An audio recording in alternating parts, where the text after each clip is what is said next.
Okay, I think we can get started. So thanks again for joining this ATS webinar. This webinar is organized by the International Health Committee at the American Thoracic Society. I'm Juliana Ferreira. I'm a pulmonary critical care physician in São Paulo, Brazil. My co-chair is Dr. Burton Lee. Bert, do you want to introduce yourself? Yes, so I'm Burton Lee. I'm from the National Institutes of Health. I'm also a pulmonary critical care physician. And we have two speakers with us today. I'm honored to introduce Dr. Grace Gao. She specializes in critical care medicine and is dual board certified in pediatrics by the American Board of Pediatrics and in internal medicine by the American Board of Internal Medicine. She completed her medical education and residency at the Baylor College of Medicine and her adult fellowship at the University of Pittsburgh School of Medicine. Yes, and now I'm introducing Dr. Udo Michael Diella, who's a neonatologist and a pediatrician with 15 years of experience at the Jost University Teaching Hospital. He's a lecturer at the university, and he does research in clinical and translational medicine, and he's focused on preventing chronicterus and improving preterm outcomes in northern Nigeria. Actually, Dr. Diella will be speaking first. So if it's okay with everyone, we'll get him started. He'll be talking to us about the use of bubble CPAP for respiratory failure in low resource settings. Good day, everyone. And thank the American Thoracic Society for the opportunity you've given me to actually be a part of your discussion and share on this topic, courtesy of my involvement with the Stop Canisterus and infectious disease in Nigeria and in northern Nigeria, which is a consortium of pediatricians and academic researchers affiliated to universities in northern Nigeria and the United States. Over the past few years, we've worked on developing innovation and implementation research towards reducing the burden of canisterous infectious disease and other childhood diseases in Nigeria, basically. So as said, I'm a lecturer and a pediatrician, and I'll be going ahead to talk about the use of bubble CPAP for respiratory distress in low resource settings. Thanks. Okay, so to give a background to my talk, in spite of the significant reduction in child mortality that we've experienced over the last 20 decades, there are still a large number of neonatal deaths, and the slow pace of decline in neonatal deaths basically has made it a major cause of child mortality and a major determinant of these outcomes. And we can see there exists a wide disparity in outcomes, child outcomes in high and medium income countries. For example, over 90% of extreme low birth weight babies that are delivered in low income countries die, compared to less than 10% in high income countries. Also, a significant proportion of these babies that survive have significant increased risk of developing disability. Looking at the global mortalities, you can see a wide disparity, with countries that have the under 5 mortality rates and the high neonatal mortality rates being basically located in low medium income countries, basically in sub-Saharan Africa and Southeast Asia. Even in these countries, there exist disparities, intra-country disparities, with more mortalities in resource-poor settings. So what are the causes of these mortalities? Prematurity and complications of prematurity is the most important cause of neonatal deaths, and in fact, basically the most important cause of child death, especially in the neonatal period. And for the postnatal period, lower respiratory tract infections are the most important cause, commonest cause of deaths in them. Even for the preterms, respiratory distress syndrome accounts for almost 50% of these deaths. So most of these deaths in these children are related to the respiratory system. So interventions that can be targeted at reducing prematurity and respiratory tract infections would significantly impact on survival or outcomes in this in children in low and middle income countries. So looking at the general recommended interventions for children for preterm respiratory interventions or support interventions for preterms, we can see that most of these interventions are expensive and so are not available usually in limited. Availability is limited. Access to them are limited in low resource settings. Apart from continuous positive airway pressure, making it one of the interventions that are recommended by the Every Newborn Action Plan, WHO, as one of the most cost-effective interventions to reduce child mortality and help us meet global targets. So what is continuous positive airway pressure and the principle by which it works by? So it's basically a device that works by continuous positive airway pressure, a device that works by maintaining consistent pressure above ambient pressures during both inspiratory and expiratory phases of breathing, thereby increasing lung alveolar expansion and causing chest wall stabilization, increasing functional residual capacity, therefore leading to improved work of breathing and improved ventilation and oxygenation in children. So when CPAP is introduced in preterm, especially soon after delivery, it has been associated with a reduced incidence of intubation, reduced surfactant use, fewer days on mechanical ventilators, and reduced risk of chronic lung disease. Because there's a increased risk also of complications like pneumothorax, so making the use of this also cautious. So what are the available devices?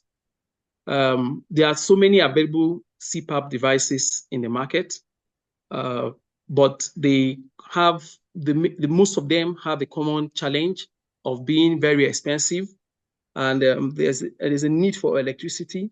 And also, when they break down, the unavailability of maintenance staff make them even unavailable when they are available. So this poses a challenge in resource poor settings. A comparison of different low-cost features and costs of CPAP devices located in low, medium-income countries. The patented machines, they have the advantage of giving humidified air, including air and oxygen blending and other features, but they are quite expensive. The average cost of them go between $3,000 to $6,000 compared to the improvised circuits, which go for less than $5. So I was spending a good part of this discussion describing the use of the improvised circuits in low and resource poor settings, which are more useful and beneficial in low and resource poor settings. A survey in Nigeria looked at availability of respiratory support devices in low and medium income countries. It basically involved pediatricians from 54 health facilities in 6 geographical regions of Nigeria. Most of them were from public and tertiary healthcare facilities, but it showed that patented CPAP machines were only available in 50% of these facilities, and there were very few, 1 to 3 devices, and so they were not adequate to deal with the number. So most of them resorted to using improvised CPAP device, even when they had these devices. The improvised CPAP device is generally more available, and generally what is used even in tertiary institutions. How much more the level 2 and level 1 facilities where CPAP devices are not available. So there's an urgent need to have cheaper and low-cost solutions in these resource settings. So this is basically how the improvised bubble CPAP or the improvised circuit looks. It's a device that is made from the regular nasal prongs, pediatric nasal prongs. So just about beyond the point of bifurcation, it's cut and is that tied or clamped to end. Then the free end is extended to go underwater, say underwater. So giving it an inspiratory limb, the inspiratory limb is connected to an oxygen supply that drives the pressure. And this oxygen supply could either be walled oxygen or oxygen cylinders, or even this or oxygen concentrators. So it drives that, and then the expiratory limb goes underwater. The centimeters underwater determines the pressure of the CPAP, which is transmitted in the nasal interface, basically, like we see in this chart. That's basically how the basic principle, the basic form using the regular nasal cannula. Sorry, I'm just the pictures I'm trying to. Okay, so I hope you're following. Am I audible? Okay, yes. Thanks. Okay, so indications for use with respiratory distress syndrome and pneumonia are the commonest uses of this improvised circuit in these settings. There's other indications, sepsis and asphyxia. And also, so basically used in the neonatal period.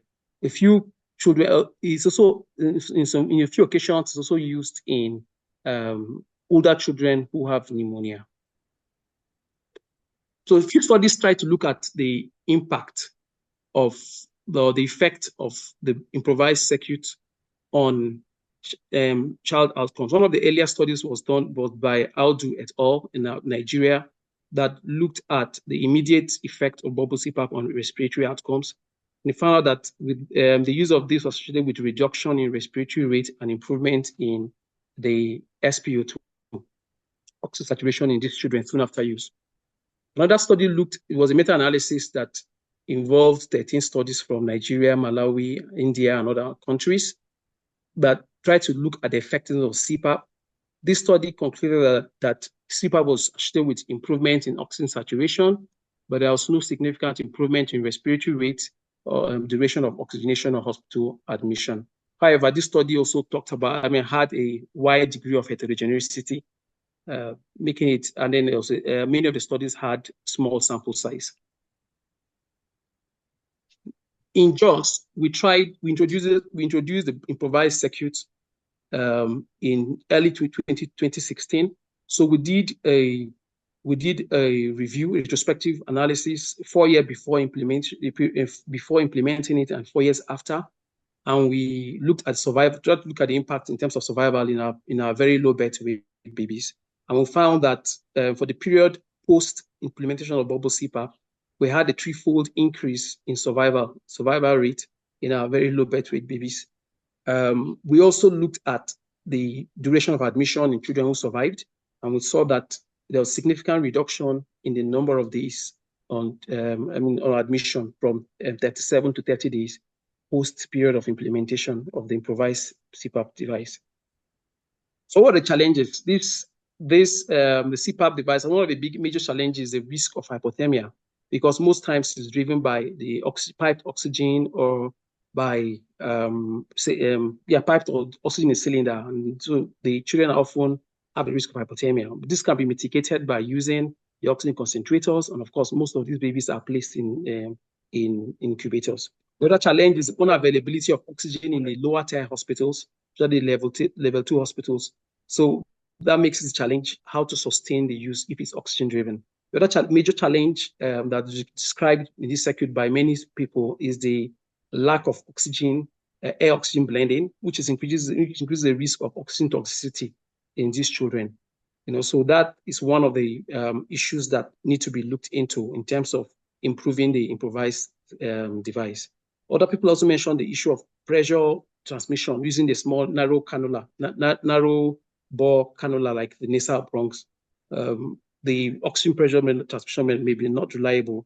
And then even with the nasal prongs, the nostrils, the prongs are often small, leading to increased leakage around the nostrils. Some people try to mitigate this by using like what we do in our facility. We use the air plugs and to form a seal around the nares to improve the pressure around the nostrils. Yeah, so I just wanted to mention this also. I saw this and it was a good innovation, courtesy the work of Andrew G. Wu from Boston Children's Hospital and a team of life researchers in Minnesota that tried to see how they could resolve the issue of the oxygen blending, solve that problem by they have an innovation.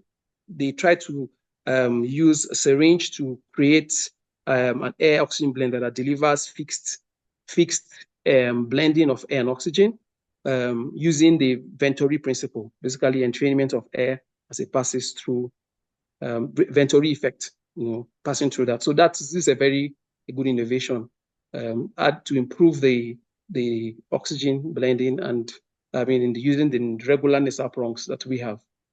Other devices that I've also tried to look at that as the PAT and the value method, but this actually an improved low-cost solution, basically not the nasal prongs, but they also use the principle, Bernoulli principle, the Venturi effect to produce fixed air oxygen blending. So these two devices don't require electricity. They run and they're able to provide this effect. So these are two things that two innovations that actually I saw with regards to the improvised bubble CPAP in resource poor settings. So thank you. So by way of conclusion, the use of improvised bubble CPAP is a popular low-cost respiratory support intervention for units in low-resource settings. CPAP has shown to improve saturation, reduce work of breathing, and even neonatal survival. However, there needs to be more research on the outcome and impact of these simple devices, and also to look at the more innovation towards reducing oxygen risk and while understanding that we need to get things that devices that can be used where electricity is not available. So I acknowledge the SKIN consortium, Professor Tina Slosher, who introduced us to the improvised circuits over 10 years ago, and my teachers too, for their inputs to this presentation. Thank you very much. Thank you, Dr. Diala. We're going to take questions at the end. I'm going to invite Dr. Gao to give her presentation now. Okay, you can see my slides? Yes, all good. All right. Hi, everyone. I'm really happy to be asked to give this talk on the feasibility and implementation of vasopressor administration through peripheral lines. My name's Grace, and I'm currently a pediatric critical care fellow at the University of Pittsburgh. So I've sprinkled in some of my pictures from my time while I was in Africa, just to make things a little bit more interesting. But to get started, I want to just give a little bit of background information.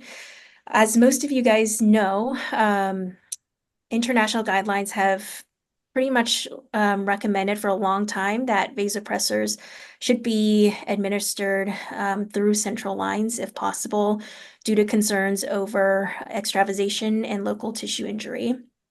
However, particularly in low resource or resource variable settings, even if central lines are available, there might not be the human resources or skill to be able to insert them.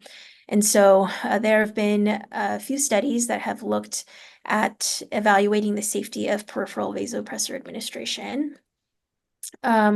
One of them, this is a paper by Lewis et al. And this was a retrospective chart review of about 202 patients who got peripheral vasopressors at a hospital in New York University.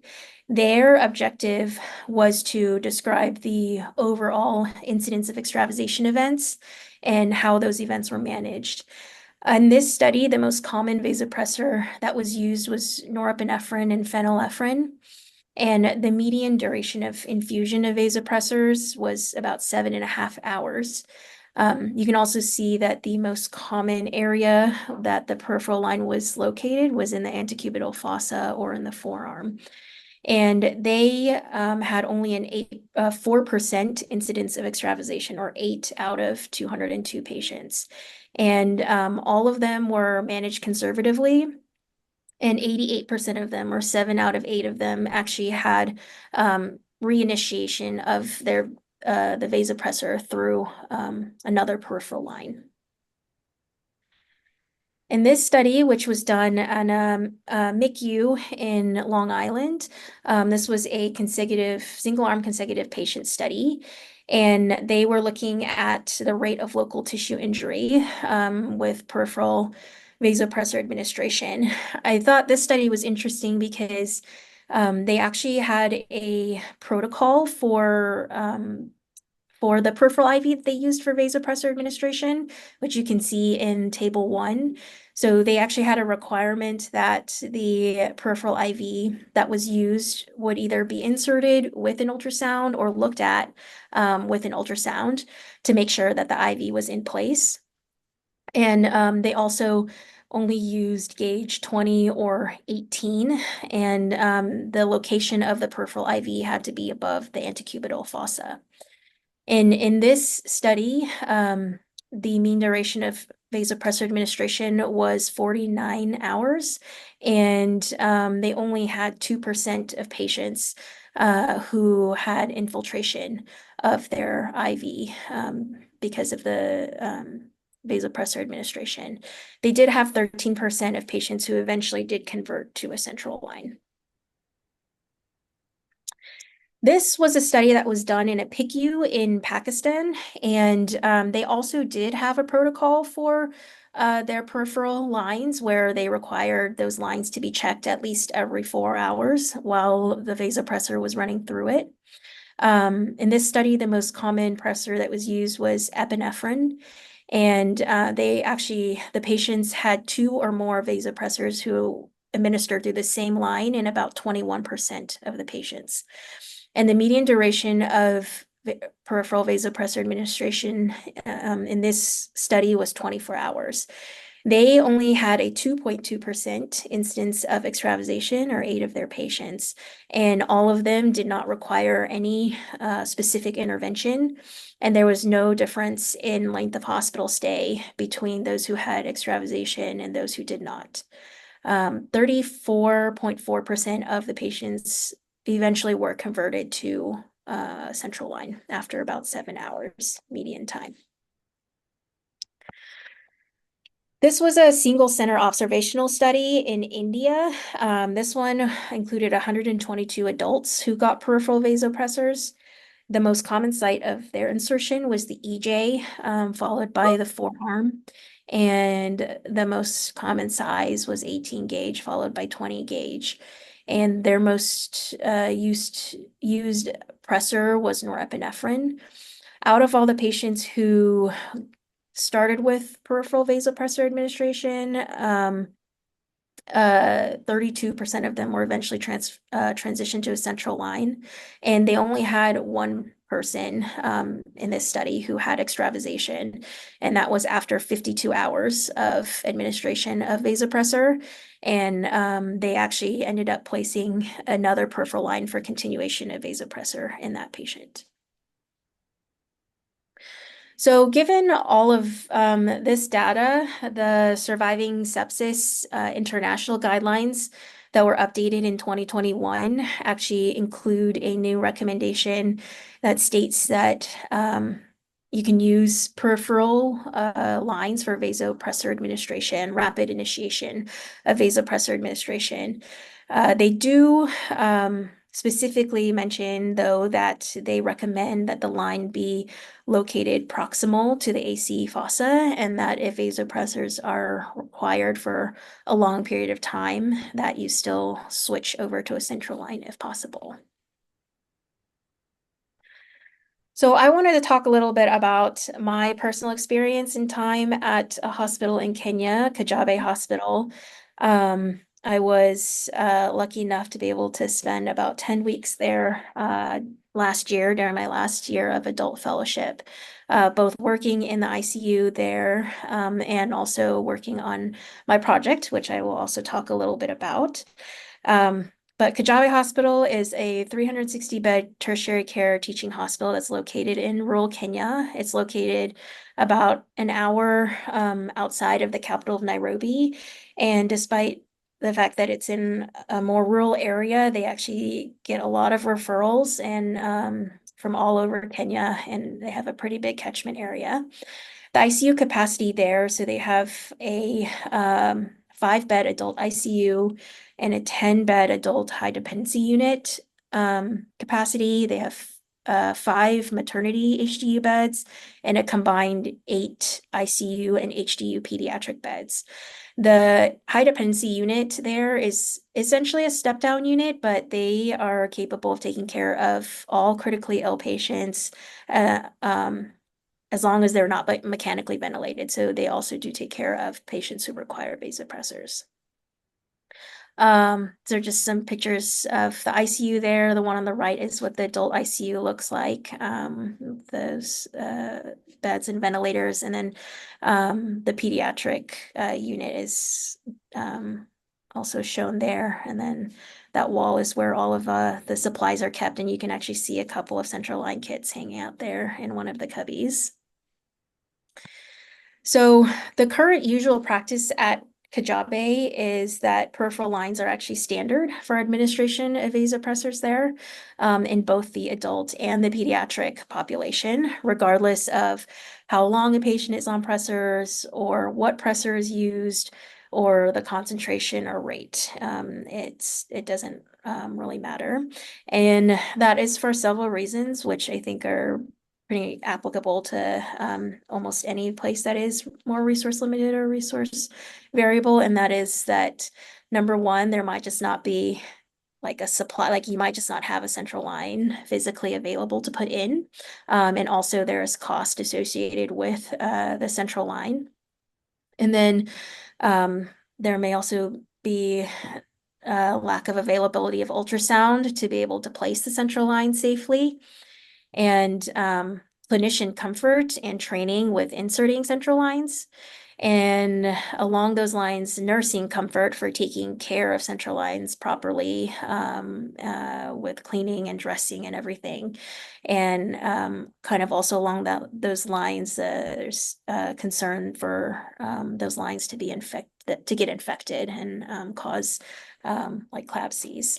And in fact, most patients who get central lines placed, they actually get them for reasons that are not for vasopressor administration. So they may get a line placed for TPN or for chemotherapy or for dialysis. And if they have a central line already in place, and of course we'll use that if they need pressors. But like I said, almost no patient will get a central line just because they're on pressors.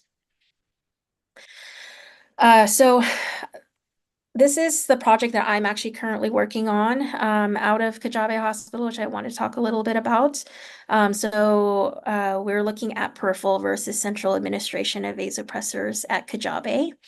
And our primary objective is to describe the incidence of complications among patients who are receiving vasopressors through peripheral lines for shock.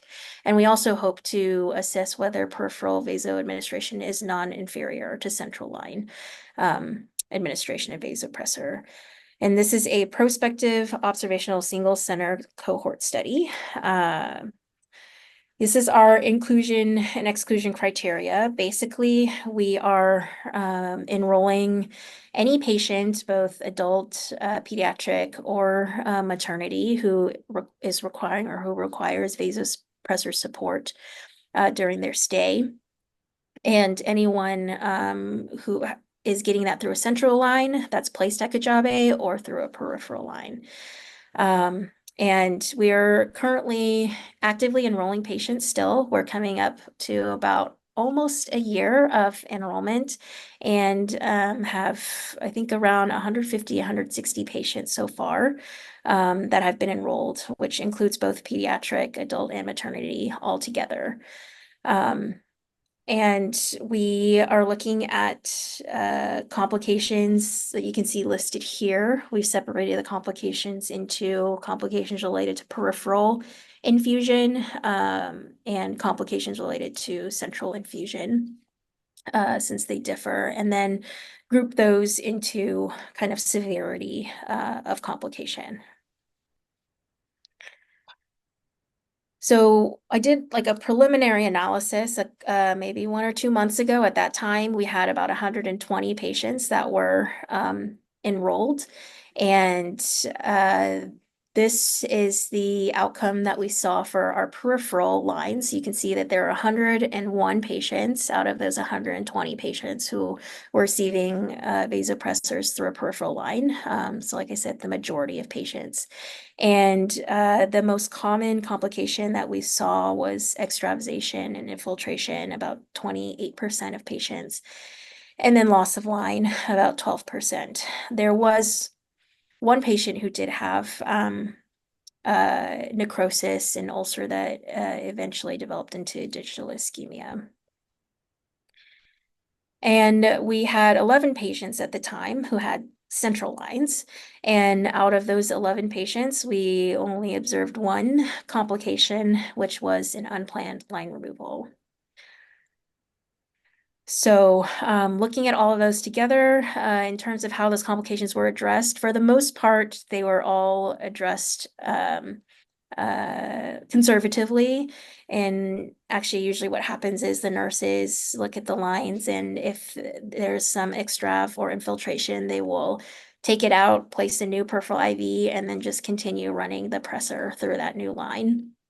And so the majority of them were managed that way. We did have one intervention that was required, and that was for the patient who developed the ulcer and the necrosis. But otherwise, everyone was managed conservatively.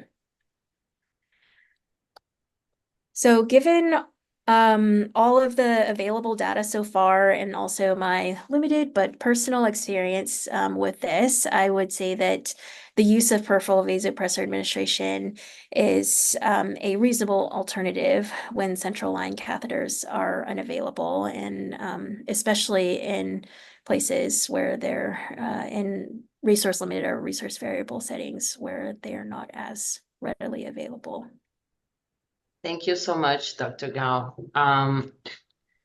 We have, this is great. I think we have a lot of time for discussion. I see one question in the Q&A. Dr. Jala, this one is for you. The question is if the benefits of the bubble CPAP clear, or if there's a real risk of oxygen toxicity, that it questions the benefit. If there is an equipoise for a randomized controlled trial of bubble CPAP, it's comparing with doing a randomized controlled trial of parachutes.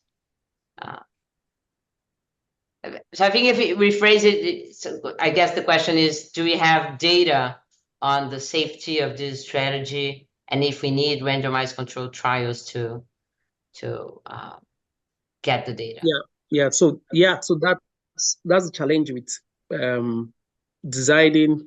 I mean, that's a real question. I mean, that's an important question with regards to the improvised CPAP, considering the real risk of oxygen toxicity when using it without a blender.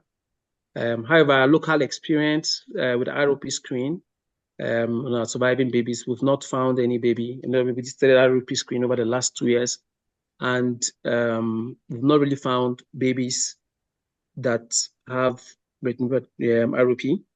But of course, we all know that theoretically, when you give high flow oxygen, you expect that to be a risk. But the challenge now is organizing a randomized control trial. What would be your comparison group? So it will be a real challenge, but yes, that's cause for further research to get an ethically approved group that you can use for comparison, basically. Maybe a non-inferiority study, maybe, using the non-patented ones. And then, so I noticed that there's a lot of heterogeneity in terms of who to compare with, which will be your control, basically. But yes, that is good for, that will make a good future research. And there's another question asking if you're able to measure or control the pressure of the CPAP when you're using the bubble CPAP on babies. Okay, clinically, no, but yes, a few studies have looked at pressures. One of the studies reported a high increased pressure coming to the nasal interface when you use a regular bore nasal prong, because it's narrow, so there's increased pressure basically going through. Then you can't control the pressure basically. But other studies have also insinuated that because of the narrow flow, because of the narrow pipe, there's increased turbulence. So there's attenuation of the pressure that goes to the nasal prongs. So one has to, and then there's a lot of variability in terms of the size of the nasal prongs in the market, the commercial availability. So those are the challenges, and that's why some people prefer the using the Hudson or the RAM nasal cannula and using those devices. Yeah, basically. But in resource poor settings where that's what you have, compared to giving supplemental oxygen, this is better than that.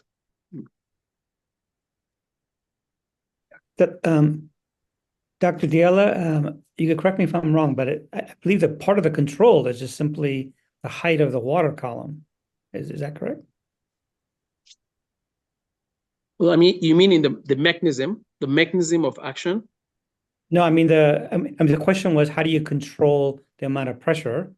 And I believe you can just adjust the water column. Oh, okay. Oh, yes, I didn't get that. Yes. So the pressure is determined by the length of the tubing underwater, and usually you start with 5 cm, and then you could increase it depending on the child's response in terms of the work of breathing, if it's improved or not. Yeah. So in terms of pressure, that is one way, and then of course the preventing kinks in the expiratory limb. So other ways to make sure that the pressure that is underwater is transmitted to the intranasal interface. Great.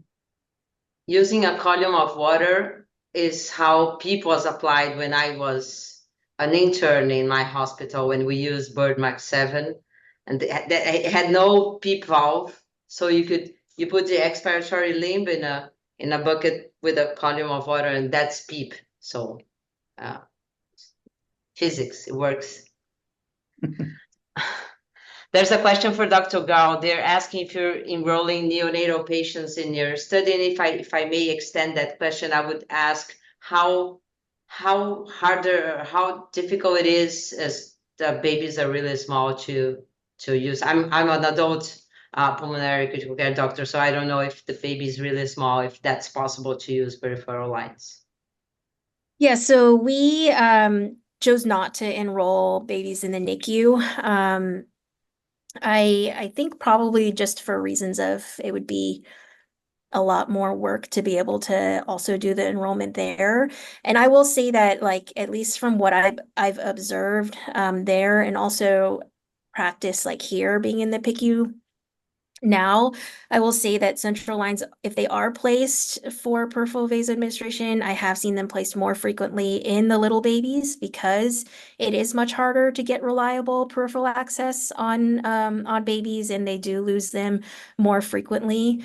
And so the majority of the central lines that were placed that so far in the study have actually been in the pediatric population, who have required long infusion times or like multiple pressors. And then in like the brand new babies, they can get like UVCs, like umbilical lines, which are placed like immediately after birth or pretty soon after birth. And those are usually pretty easy to get in quickly and safely, and don't require as much, like, I don't want to say expertise, but like you don't need like an ultrasound or anything. They just get placed, and those can be left in and used for pressors for like the brand new babies. But yeah, we didn't include any NICU babies in our study.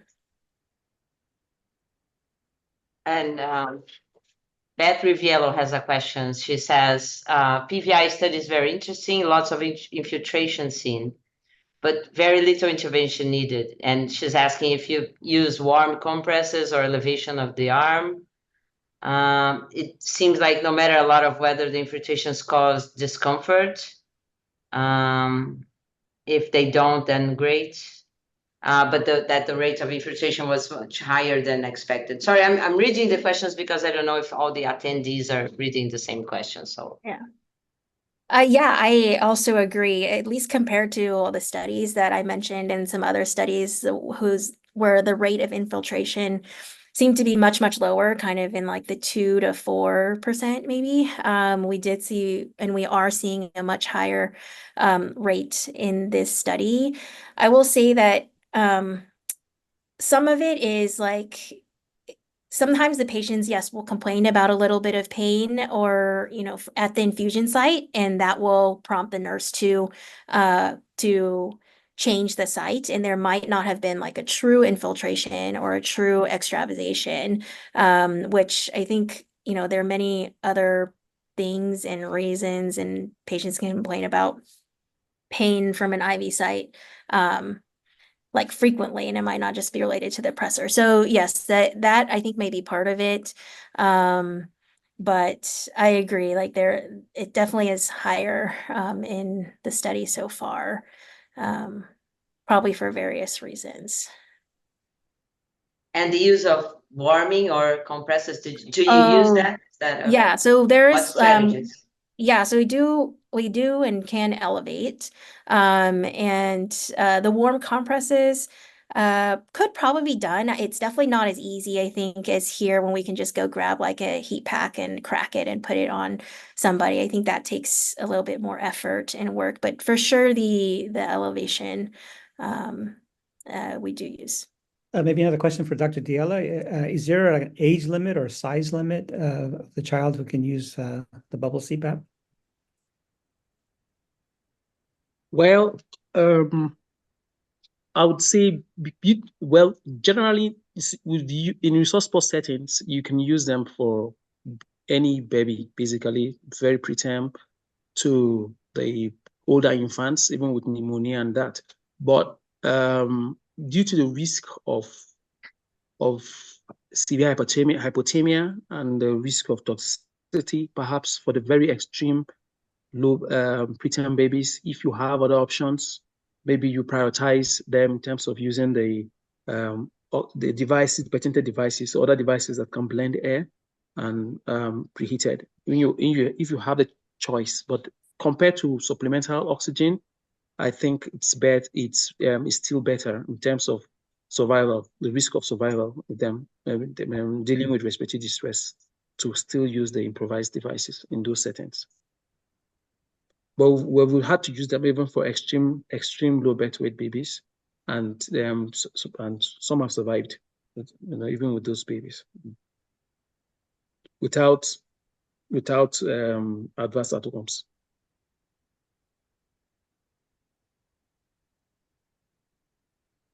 There's another question for Dr. Gao asking about the rate of complication of the peripheral lines, mentioning data from the US that infection and thrombosis can happen in pediatrics to around 2 to 3%, and makes you wonder if the peripheral lines are preferred if they are reliable. And then the question is, how long do your IVs last? Do you have to change them very frequently? Yeah, I would say that it is highly variable. That is a data point that we are tracking in our bedside collection forms. We are tracking when the pressor started and how often, how long they're going for, and when the lines are changed. So we will look at that. I will say that some lines last only a few hours and they get frequently changed, and some of them will last for days. And I can't quite say why that is the case. But there is a lot of variability in that. And in terms of the central line, yeah, just by virtue of Kajabi not using central lines very often, we have much, much less data on central line vasopressor administration use there. But we are continuing to collect data to hopefully reach like a point where we can get some good data and see enough complications in the central line population to be able to compare the two. And do you feel there's a learning curve, and is it very hard to learn how to deal with the peripheral lines? Especially, I'm thinking of physicians or nurses who have been have had access to using more central venous lines, if they need to change, is that hard to get used to, and getting the tricks of maintaining the peripheral line, or learning how to adjust? I actually think that might be more of a problem here in the US if we were to stop putting in as many central lines for peripheral for vasopressor administration. But at least at Kajabe, like I said, the standard has been peripheral lines, and so that is just what they're used to. And like I say, I think like the concern would be more for the care of a central line, like making sure central lines are cleaned and looked at properly there, if they're placed, than peripheral lines.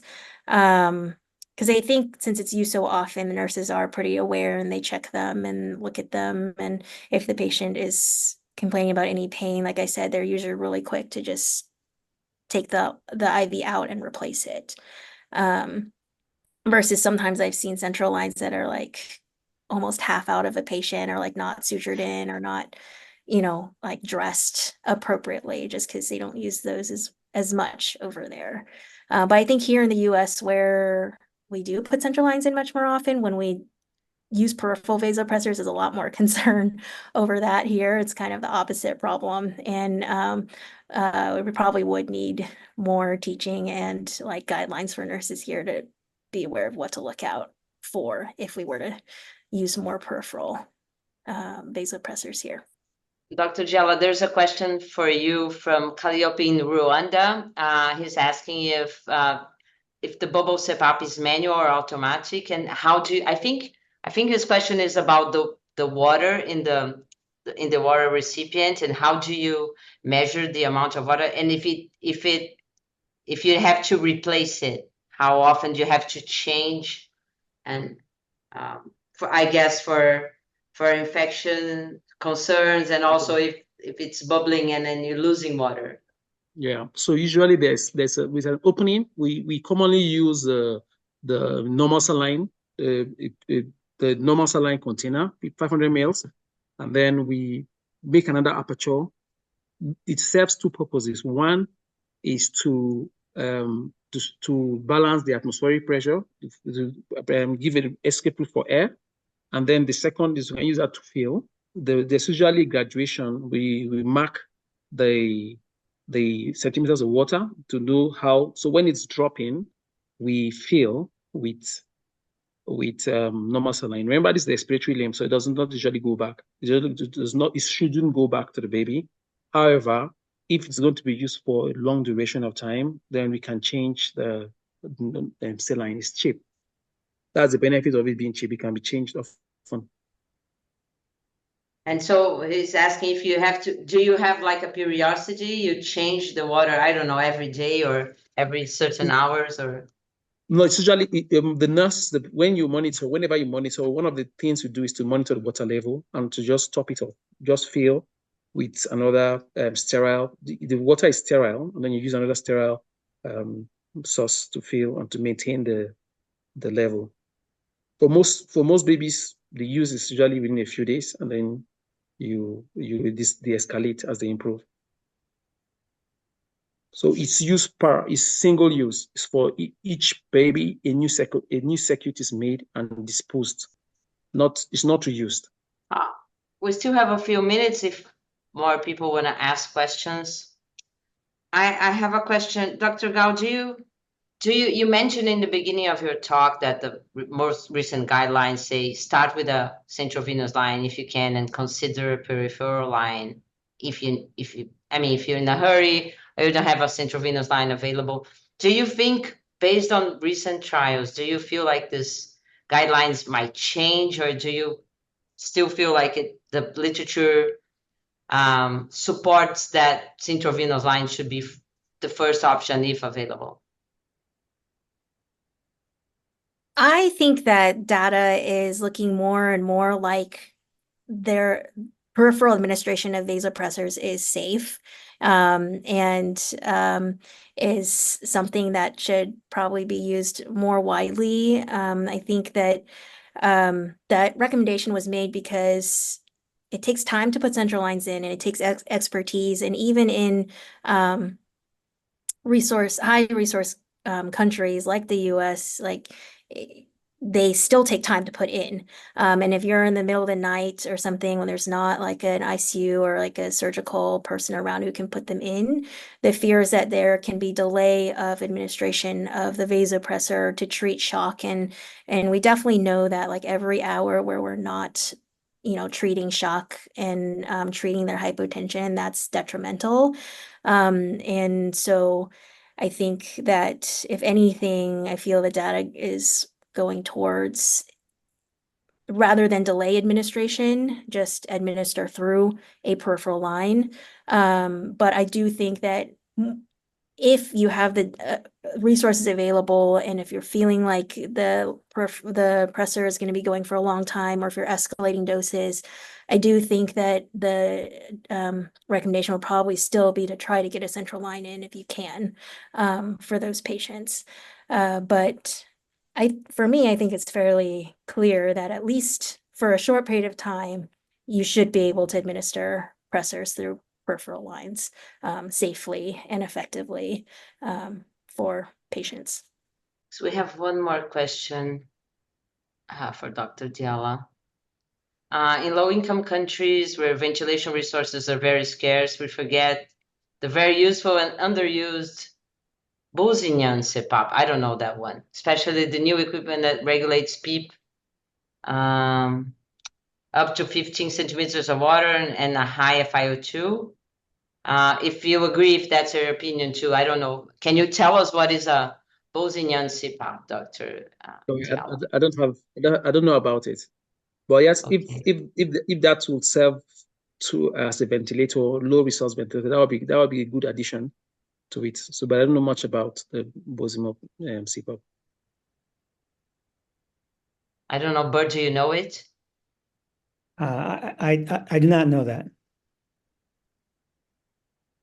I wonder, is there a maximum PEEP that you can generate safely for the infants when you're using bubble CPAP? Yeah, for the neonate, we try to not to go above 10. Most times it's between 5 and 8 cm for the neonate. You hardly would need, maybe for the 10, with the bigger children, maybe you can get as high as 10 cm. Okay. There's another question now for Dr. Diala. It says that you get crystallization with the use of normal saline. Would distilled water be better? Yeah, distilled water should be better if we can find innovative ways of using distilled water not to increase infection. Yes, that'll be fine. In some settings, distilled water is used, but because normal saline easily comes, it's readily available and it's sterile. So we're in a pack that can easily assemble. But distilled water is not always available in resource poor settings. Mm-hmm. You have to work to get that. So, but yes, that can in some people. Some settings use distilled water. Great. So I think that's all the questions I see. There's one other coming from Dr. Slusher from Minnesota, who has said that we've used it up to 5 years old. So I think that's in reference to the bubble CPAP. Just want to point that out. But I'd like to thank everyone for participating in this webinar. And my understanding is that the recording will be available in roughly 2 weeks' time, and you should get an email to that effect. So thank you again for your participation, and I'd like to especially thank Drs. Gao and Dr. Diala for their excellent talks. Thank you. Thank you. Thank you, everyone. Thank you for watching. Thank you. Thank you.